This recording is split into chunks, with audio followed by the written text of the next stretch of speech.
ऑब्जेक्टिव्हचे प्रश्न पण आपण आज पाहणार आहोत.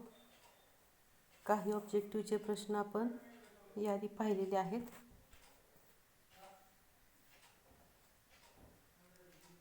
आज ऑब्जेक्टिव्हचा select the most appropriate alternative from those given below. बहुपर्यायी प्रश्न आहेत, तो पार्ट आपण पाहत आहोत. पहिलं वाक्य बघा काय दिले. Not for profit concern renders dash services to public at large. म्हणजे नॉट फॉर प्रॉफिट कन्सर्न आहे ते कशा प्रकारच्या सर्व्हिसेस पब्लिकला देत असते. तर काय सांगितलं आहे, कमर्शियल, सोशल, इंडिव्हिज्युअल आणि ग्रुप.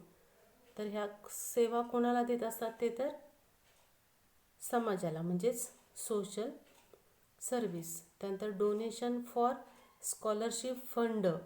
स्कॉलरशिप फंडसाठी दिलेलं डोनेशन हे कसं आहे, कॅपिटल रिसीट आहे, रेव्हेन्यू रिसीट आहे, कॅपिटल एक्सपेंडिचर का रेव्हेन्यू एक्सपेंडिचर.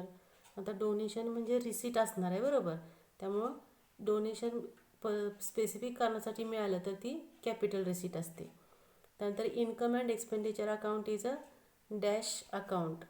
इन्कम एक्सपेंडिचर हा प्रॉफिट लॉस अकाउंटसारखा असतो, म्हणजेच तो काय आहे तर एक नॉमिनलचा प्रकार आहे.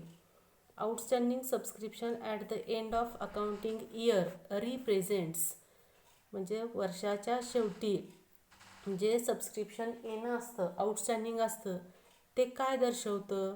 आउटस्टँडिंग सबस्क्रिप्शन करंट इयर्स आपण काय करतो, ॲड करून असेटला, म्हणजे ती आपली काय आहे तर असेट आहे. हे सगळे ऑब्जेक्टिव्ह वहीमध्ये लिहून काढायचे आहेत.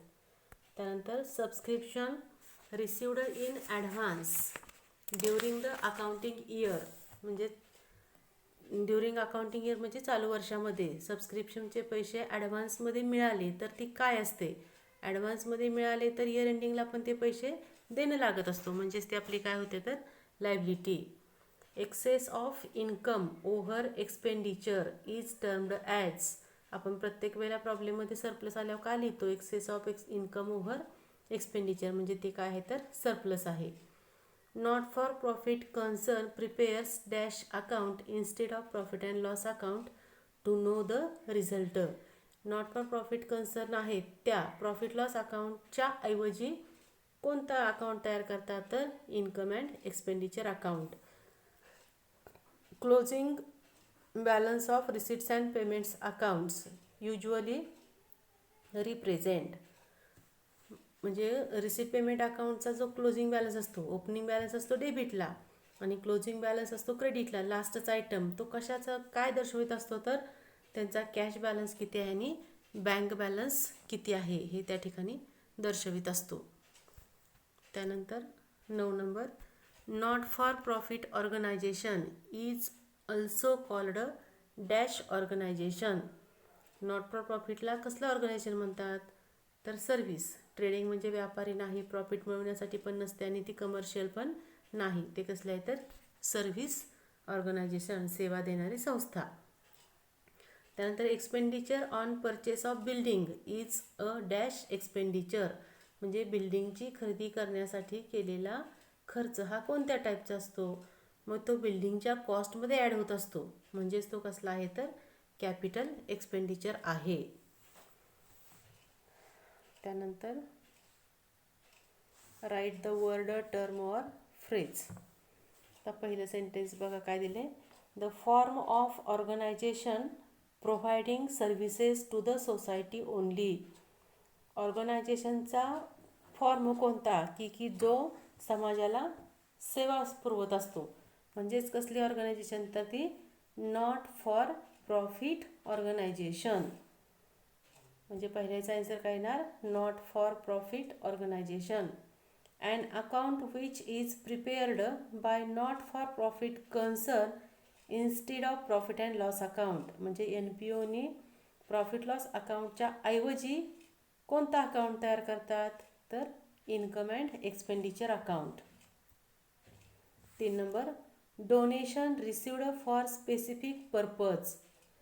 ठराविक कारणासाठी मिळालेलं डोनेशन, म्हणजेच त्याला काय म्हणतो आपण स्पेसिफिक डोनेशन, किंवा ती वारंवार मिळणारी रिसीट नसते, सारखे सारखे ते पैसे मिळत नाहीत, म्हणून त्याला कॅपिटल रिसीट असंही म्हटलं जातं.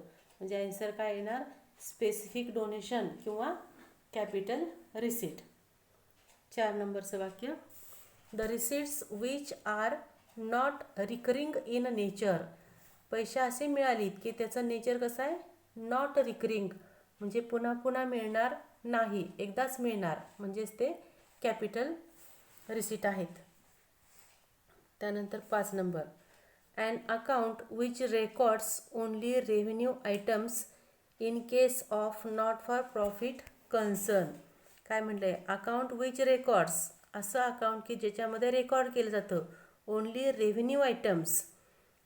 रिकरिंग रेव्हेन्यू म्हणजेच रिकरिंग नेचरचे जे आहेत आयटम्स ते फक्त त्या ठिकाणी नोंदवले जातात नॉट फॉर प्रॉफिट कन्सर्नमध्ये. असा अकाउंट कोणता? तर income and expenditure account. Receipt पेमेंटला कसं असतं तर रेव्हेन्यू पण आयटम लिहितात आणि कॅपिटल नेचरचे पण लिहितात, पण इन्कम एक्सपेंडिचरला फक्त रेव्हेन्यूच आयटम लिहिले जातात, म्हणून आन्सर येणार आहे इन्कम अँड एक्सपेंडिचर अकाउंट. त्यानंतर 6वं वाक्य, accounts which records only cash transactions in case of not for profit concern. म्हणजे NPOमध्ये कॅश ट्रान्झॅक्शन, रोखीचे व्यवहार कोणत्या अकाउंटमध्ये नोंदवले जातात? तर receipts and payments account. Answer आलं त्याचं receipt and payment account. 7 number, the income which is earned during the year. उत्पन्न चालू वर्षामध्ये मिळवलेलं आहे, but not received during the year, पण ते चालू वर्षामध्ये मिळालेलं नाही.